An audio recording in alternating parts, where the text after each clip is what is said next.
Hi everyone, let's look at another example of how we can graph a polynomial in factored form. This one is similar to the last example I did in the previous video. There's only one thing that's slightly different, and that is that x stands as a factor on its own right here. And so a lot of times students will confuse that and they will actually ignore that x. But let's first look at how we would find the degree of this polynomial, and then we will find the x-intercepts. So what we have here is a degree 1 times a degree 2 times another degree 1. So adding this all together, if you said this was a degree 4 polynomial, you are correct. Remember from the last video, I mentioned a degree 4 has some type of U-ish type shape. And the middle part depends on the number of intercepts that we have and whether they pass right through or they bounce. Now, the other important aspect here is that we also have a negative a value. So what happens if we have a negative a value?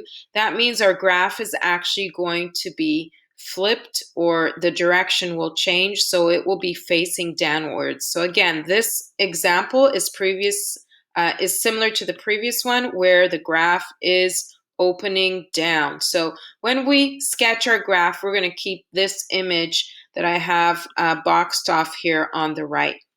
All right, so what we want to do next is find the x-intercept. So really important that you notice there's a negative x here. So this pretty much shows us that we have, if we were to write all our factors, we have a negative x times x plus 5 squared times x plus 3. I can write it here so you could see it a little larger. We have an x-intercept here. This is a 0, so we're going to say that x equals 0 is one of the intercepts. So don't forget this one, that's important. Over here, we have a double root, and that double root is going to be at x equals negative 5. Remember what happens with a double root? We get a bounce. So at negative 5, a double root creates a bounce on the graph. And then we have one more intercept at negative 3. So x equals negative 3. And let me just write y here equals to this equation. All right, let's go ahead and place those intercepts on the graph. We have a 0, we have an intercept at negative 5, and we also have an intercept at negative 3. Next, we want to find the y-intercept. So I'm going to go ahead and put 0 here for x, and then we will find what y is. Now notice that if I substitute a 0 for the first x here, it doesn't really matter what I have following that, because 0 times any number is just 0.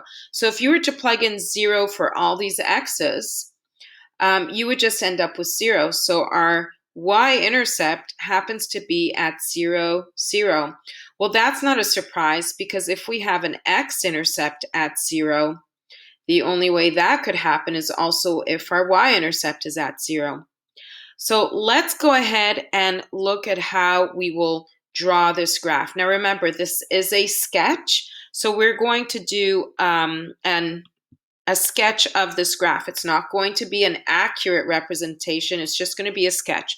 So looking at the end behavior, we can see that we have the direction going down on both sides. So I'm going to start over here. We're going to go, arrows are going to go down, and then it's going to continue down from this direction. So I'm going to go ahead and go and draw this towards negative 5. Now at negative 5, there is a bounce. So the graph is not going to pass through the x-axis. It's just going to touch at negative 5 and then change the direction. That's exactly what a bounce means. So I'm going to go ahead and touch this, go back down,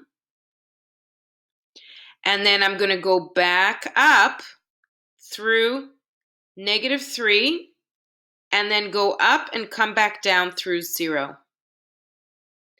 Now remember, as I mentioned, this is a sketch. It's not accurate. Now when I say why it's not accurate, because I didn't ask you to find how high up we should go here, nor did I ask how low we should go down here. If you wanted to find that out, you would need to either input points or use some type of graphing calculator. All right, next what I wanted to discuss is the end behavior. And if you remember from the last video, this is exactly the same end behavior. We have x always going to negative infinity on the left and positive infinity on the right, and y always goes to positive infinity when we say going up, and going down we mean negative infinity. So we want to use this type of symbols. So as we go to the left, meaning as x goes to the left, y is going down. So we'll say as x goes to negative infinity, y goes to negative infinity. And as x goes to positive infinity,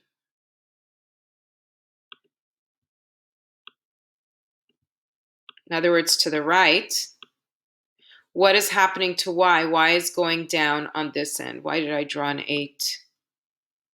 Silly. Let me change the color.